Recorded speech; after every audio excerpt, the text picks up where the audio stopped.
Hey everybody, good Friday afternoon. It's Jim, it's Amadeus, and busy weekend, my friend. We got soccer, we got NBA basketball with their final, basically their final 3 or 4 games to play before it's all over, and they get into the playoffs aspect of it. Yeah, definitely. Both leagues, NBA and NHL, is about two game. I think 2 games for the NBA, and Hmm. then most teams in the NHL have 3 games. So yeah, we'll be getting to the Hmm. playoffs very soon. Obviously, the NBA has their little play-in tournament before the actual playoffs, where the NHL is Hmm. just the 3 divisional teams plus 2 wild card spots in each conference. So yeah, we're getting down to the Hmm. nitty gritty here for sure. In the NBA, I mean, there's no question that the premier um, matchup on the play-in side looks right now like it's going to be the Warriors and the Lakers. Yeah, that's going to be a big one. I mean, there's still a chance because the Kings have now kind of slipped down and they're all Yeah. tied at 45 and 35. So maybe the Kings throw a wrench into that. But Hmm.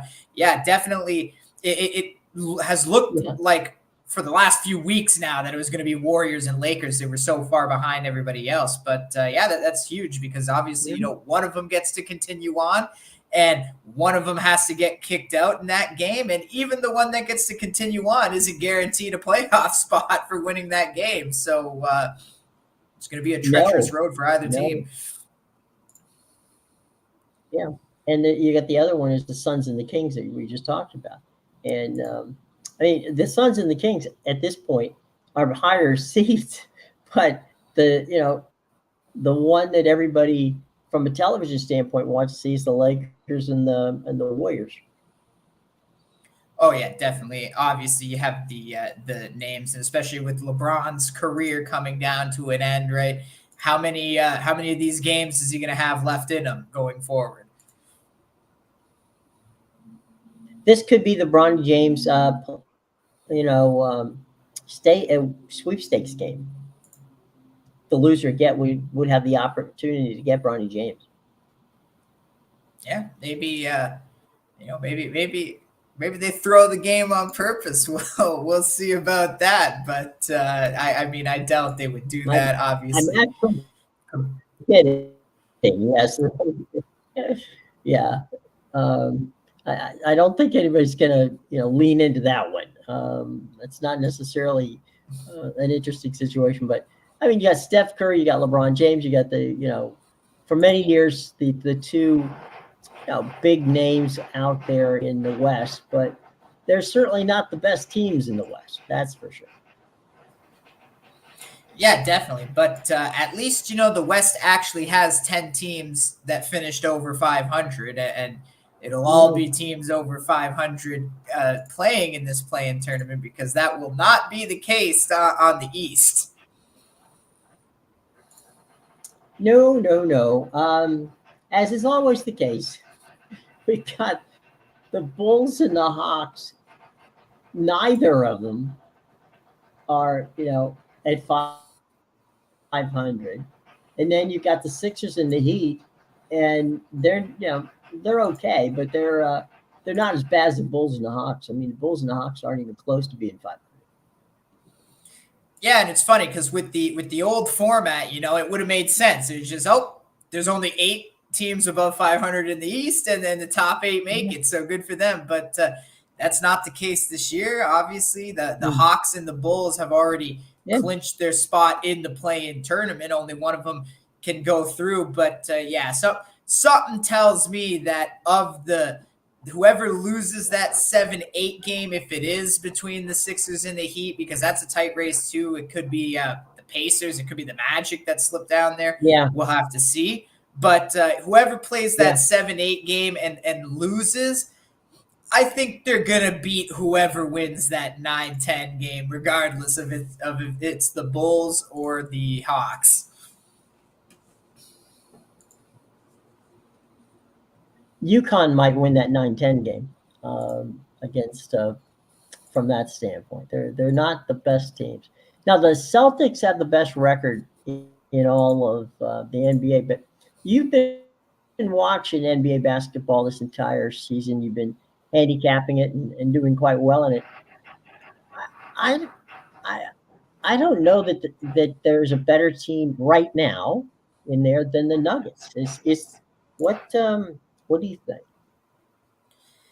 Yeah, I mean the Nuggets are a very good team, but I think they're beatable. I think the Timberwolves are Hmm. one of the best teams in the NBA. Same with the Thunder right Okay. now, and it's a pretty close Hmm. race for that number one Right. seed right now. So that's the thing, You're right? only a The game Celtics apart. have the yeah, and the Celtics, they have the Right. best record in the NBA. But look at the Milwaukee Bucks in second. They only have 49 wins, where in the Mhm. Western Conference, you have five teams, the top five teams going Nuggets, Timberwolves, Thunder, Clippers, Mavericks. They all have 50 plus wins. So, and as we mentioned before, all 10 teams are above 500 in the West, at least 10 games above 500 too, while the East only has eight of Mhm. those. So, and the eight, the funny thing is the eighth team, the Heat, is not 10 games, only 8 games above 500. So, yeah, I would agree with your statement in the sense where I think maybe not necessarily the Nuggets, but yeah, any of those top three teams there in the Northwest Division, I think they're all just as good as the Celtics. Who do you think's coming out of the East? I think it's probably going to be the Celtics just because they obviously they didn't make it last year. They had such high hopes, and they've destroyed every Mhm. team this year. They've been so Mhm. good at home too. They've only lost 4 games. They're going to be a tough team to beat at home, especially with the home advantage the whole way. So I see them getting to the finals for sure. But the Nuggets went into Boston, and they were the first team to deliver Boston a home loss this season. So they're totally beatable, and I think it's going to take one of these Western teams to beat the Celtics in the finals. But yeah, I definitely see the Celtics coming out of the East. Mhm. All right, so we'll shelf that because we'll have the opportunity uh, to um, to talk a little bit more about them as we get closer to that, which will be in the middle of the week next week. So let's go over to the MLS, and tomorrow we got Portland and the LAFC playing an afternoon game, which we're all for, and they kind of kick off a large Saturday of wall to wall action on the MLS. Yeah, they always have a large Saturday, but gotta say I'm a little disappointed in the MLS this Yeah, weekend on a day where college sports is done, and there's not even a single NBA game tomorrow because they all play today and then they all play their final game of the season on right, Sunday. Um, we have this situation where the earliest game is right. 4:45 on the East Coast in the MLS. I don't know why they wouldn't take advantage. They've been staggering well up until this week, so I don't know what stopped them. But yeah, on a day where there's no NBA, a little disappointed in the scheduling, but definitely a massive lineup here. This Portland LAFC to kick us off in the afternoon. LAFC again, they're a plus 125, so it's plus money, but they're still technically a favorite here on the road, and I don't understand it. They've had a terrible start to the season. This team is exactly, Seattle's not panning out to what I thought they were going to be at the beginning of the season, but this LAFC team is definitely what I thought they were going to be. They're 3-1-3 right now. Most of their wins have come at home, if not all of them. I'd have to double check that, but they've been very bad on the road, and yeah, it wouldn't shock me to see them lose this game outright to Portland to kick us off on the MLS Saturday. Yeah, just what they want to see. Uh, then we go Toronto Charlotte. That's a 7:30 start. All these games are either on Apple TV or if you happen to have the MLS season pass, you'll be able to watch the entire schedule. So Apple TV Plus or MLS season pass. It's Charlotte. It's Toronto. Yeah, this will be an interesting one. I mean, and Toronto hasn't been as bad this season as they were last year. They're 3-1-3, so they're hanging around in a playoff spot right now. Charlotte, they're in ninth at 2-2-3, so you got two mediocre teams here. I mean, I believe Toronto FC just lost Lorenzo Insigne for some time as well. So yeah, not too sure what they're gonna do in this matchup. Personally, I don't think it's a great matchup even to watch, and that's a 7:30 game, I believe. So definitely some better action. I would point to the DC Orlando game if you're looking for a 7:30 game to watch. I think that one will probably be a lot more exciting, especially with the way Benteke has galvanized this attack for DC United to start the season.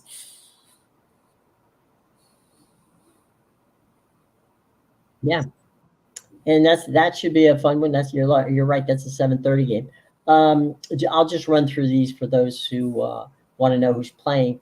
Montreal, Cincinnati. That's a 7:30 start. Red Bull, Chicago. That's a 7:30 start. NYC and New England. That's a 7:30 start.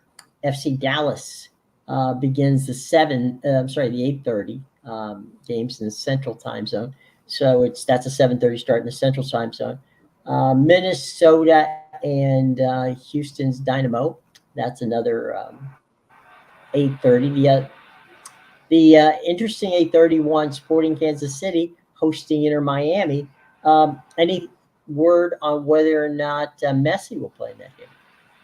Yeah, so Messi's been dealing with an injury. They've been saving him because they were in the Champions Cup. So they haven't really played him in many league matches, but he did play in their last match, which was, I believe, on Wednesday in the CONCACAF Champions Cup. They got throttled by Monterrey 3-1 to lose, I believe it was 6-2 on aggregators, or so no, not 6-2, but they lost. They lost the first, I think, 2-1 at home or something like that, and so it might have been 5-1 or 5-2 on aggregate. Sorry, but yeah, they got clobbered. They've been kicked out of Champions Cup now, so I would expect, as long as he's good to go, Messi should be back playing in this game. It'll be on the road for them, and Kansas City. Kansas City's that'll be really not a bad team. good news for and that's from Kansas City standpoint. I'm sure they're happy because that'll give them an opportunity to fill the place up. Real Salt Lake and Columbus. That's a 9:30 start in the Mountain Time Zone. Then we're going out west, and that means a Vancouver at the Galaxy. San Jose Vancouver hosting the Galaxy. San Jose hosts Colorado. Atlanta, this is a Sunday game. A 2:30 start. Atlanta hosts Philly, and then another afternoon game on Sunday as well, and that is Austin St. Louis. So that kind of wraps up your games on this weekend. Anything in those late games or on the Sunday games that are of interest to you? Yeah, definitely. This Real Salt Lake Columbus game is going to be interesting. Columbus is another team that they actually advanced in CONCACAF Champions Cup. They got through Tigres from Mexico. So that was huge for them. Now, I don't know how focused they are going to be in this match after playing that midweek match. Plus, they have to go to the altitude now of Salt Lake. And this Salt Lake team, they've come out. They've had some big wins. They beat LAFC at home. So they've definitely been a scrappy little team this year. They're 3-2-2 and sitting at third in the Western Conference right now. So, I mean, they're a short favorite here, plus 105. This might be a bad spot for Columbus. I could totally see Real Salt Lake winning that one. I think Vancouver and the Galaxy is also going to be a good matchup, just because the Galaxy have come out and dominated the Western Conference in their first few matches right now. They're 3-3-1 in second place, and they're actually in second place to Vancouver, who's 4-1-1 to start the season. So definitely a little battle at the top of the Western Conference table there. And then both Sunday games are going to be good as well. So definitely tune into those. There you go. All righty. Let's jump over to the leaderboard at the Masters. Bryson DeChambeau is -7 through 7 holes. Carding is 65. He's even at the moment. We got a all-star group in second at -6. Nikolai Hagard, he's through 14 holes. Max Homa, he's at 6 under. He's through 11 holes. Scotty Scheffler, he's 6 under, and he's playing his first hole. I'm sorry, yeah, first hole. So he's kicking his day off a hole behind Bryson DeChambeau, who's on the 7th at the moment at Augusta. So those are your top 2. Now I'm sliding down here real quick, taking a look and see if I can find some names that we know here. Cam Davis is at -3 under. He finished for the day, so he would be the leader in the clubhouse. He's tied right now for 6th at the moment. Corey Connors is also tied at 3, but he's on the 6th hole. Ryan Fox is 3 under. He's on the 6th hole. Taylor Moore is 2 under. He's at the 7th hole. Patrick McCantley, -2. He's at the 3rd hole. And I'm scrolling down here. I'm looking for our buddy Tiger Woods. Rory McIlroy is 1 under at the moment. He doesn't tee off yet. He'll be teeing off at 1:48, so very soon. Actually, he just teed off. Victor Howland, another big name. He is at 1 under. He's got a 2 o'clock. He just also teed off. Cameron Smith just teed off as well. Holes.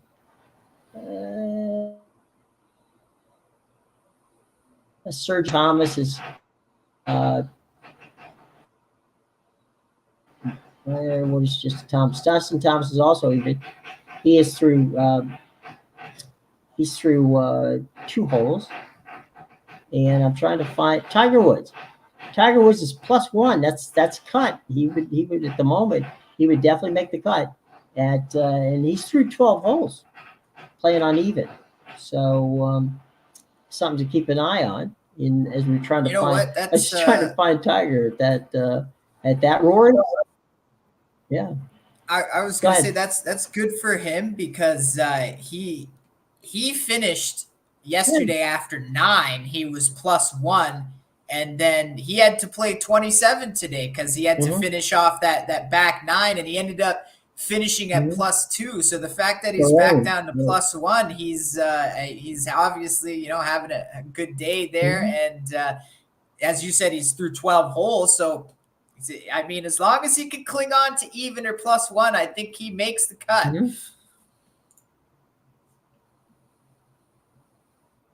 Oh yeah, because I mean, look, DeChambeau's only 7 under. So if you're even, or even you could be probably. I bet you the cut line on this one is probably somewhere right around plus, maybe 3 or 4 even. What do you think? That's exactly what I was thinking. Unless Bryson or someone, unless Bryson or someone, hits that 10 mark or something like that, which doesn't look like that's going to happen. Then I think that there's a darn good possibility that Tiger gets makes that cut, especially if he lands in there at only a +1 or +2. Yeah, and you have some bigger names too, like Brooks Koepka is a shock right now. He's +2, so I definitely think that maybe if there's a few of those big names on the +2 mark, +3, then they'll definitely help the cutout a bit for those guys as we've seen them do before.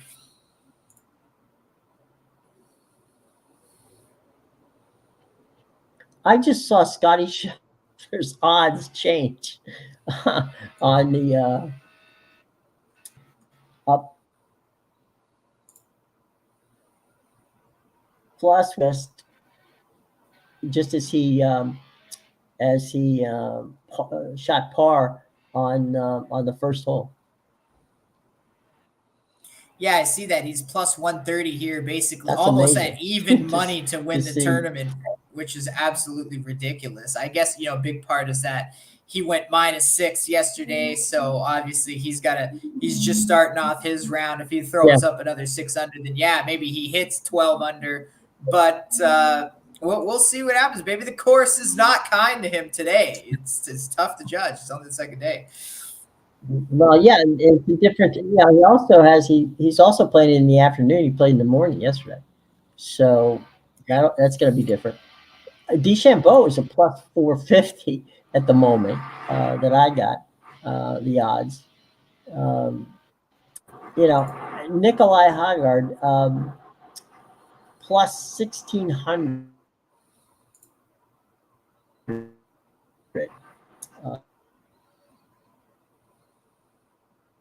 Number at the moment. Not as big as Danny Willem. He's minus 8,000. So not a lot of fans of Danny Whitley getting that green jacket on Sunday. But Bryson DeChambeau and Scotty Scheffler. That's Max. Max Homa's not a bad player himself. There's some big name guys who are within 4 or 5 strokes of the lead. The thing at Augusta, historically anyway, you can make up ground. I mean, there have been guys who got hot and scorched the a Saturday or a Sunday to come from behind and win the tournament. Obviously, Jack Nicklaus did it. Back was it 85, 86, something like that. Larry Mize. I mean, there's some guys who over the years have come back and won this tournament. So it's not that you can't make up ground at Augusta. It just depends, A, on the weather, and B, if the ball bounces your way. But it's a course where you can make up strokes. Oh yeah, for sure. And you know why Homa's playing so well, because they put him in the same group as Tiger Woods, and everybody's got to get up to impress Tiger when they play with him. Good point. Yeah, pressure. It's like he's Tiger Woods. He may not be as good as he was, but he's still Tiger Woods. 100%. I think he pulls the best out of the guys who play with him. Yeah, you want to impress them, right? I mean, you don't want to look like a hacker out there. I'm looking at the PGA leaderboard at the PGA.com leaderboard, and it's funny because it's brought to us by Titleist, and so they show every player who's a Titleist player, and Max Homa is the only one in the top 5 right now who's playing with a Titleist golf ball. So, little humor there. We don't know what everybody with, but it ain't a Titleist. I'll tell you that. So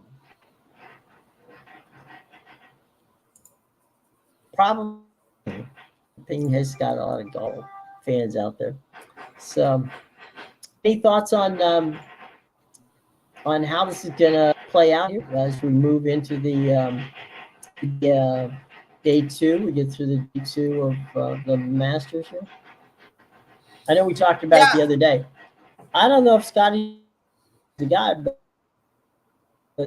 he's the one that everybody thinks is going to make it. Yeah, I'm not.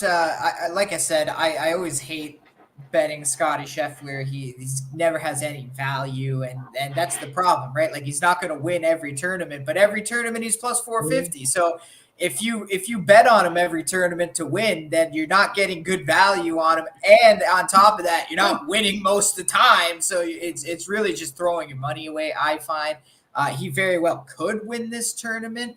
I don't think it's going to be DeChambeau who's leading. How often do we see the leader from opening day and then they lay an egg on the Saturday or something? So I mean, hey, last year we had McIlroy come out of the woodwork on day 4. So if I'm being honest with you, Jim, I have no idea right now who's going to pull a move and surge up the table. I think we got to wait and see till at least this round is over to get a better idea. Yeah, no, I think you're absolutely right. I'm just kind of scrolling down here, just taking a look at some names of guys who have the juice to be able to do it. And McElroy, tied for 10th with 5 other guys. Colin Makawawa, he's got, he can, Lucas Glover's in that list. He can play. And Murray's in there. Patrick McCantley, he's a guy, he's in 9th spot. He's certainly somebody that could do it. So, I mean, there's some guys there that can, look, Bryson, to be honest, I'm a little surprised that Bryson's still there. This is not the kind of course Bryson DeChambeau played. But we'll have to see. But yeah, I don't know. Max Homa, he can do it. We know Scotty Scheffler could do it, but like that, he's not necessarily going to bring you a pot of gold at the end of that rainbow. Let me scroll down and real quick and see if there's anybody else. Sergio has played that course over the years really well, but he's got to make up 7 strokes. I don't know that's going to happen. Sergio 5 years ago, maybe, but not this Sergio. Justin Thomas is 8 even. So that's 7 strokes. Tiger Stella, by the way, Tiger at 13 at +1. So he's hanging in there. Tom Fleetwood is +1. So we'll see. Justin Thomas is he? So we got. I mean, there's names within striking distance, and you gotta. Oh, definitely. The weather should be good, and that. Go ahead. No, I was just gonna say. Oh, definitely. It was just adding on.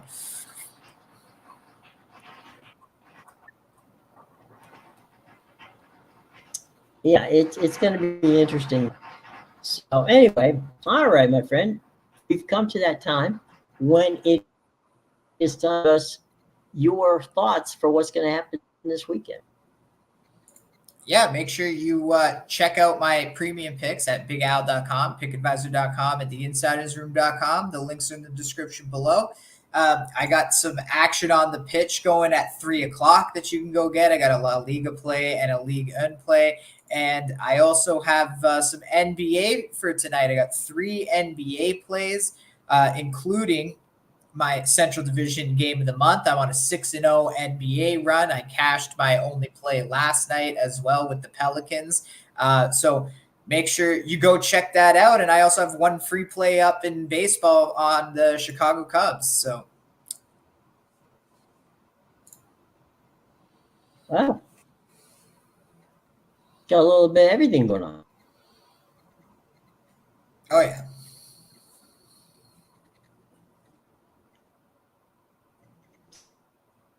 So, all right, everybody. Tell you what, have a good weekend. We will see you on Monday. And by that time, we should have a winner at the Masters. And we'll start counting down that NBA and NHL playoffs as they get going. And there's always something to talk about with regard to baseball. So,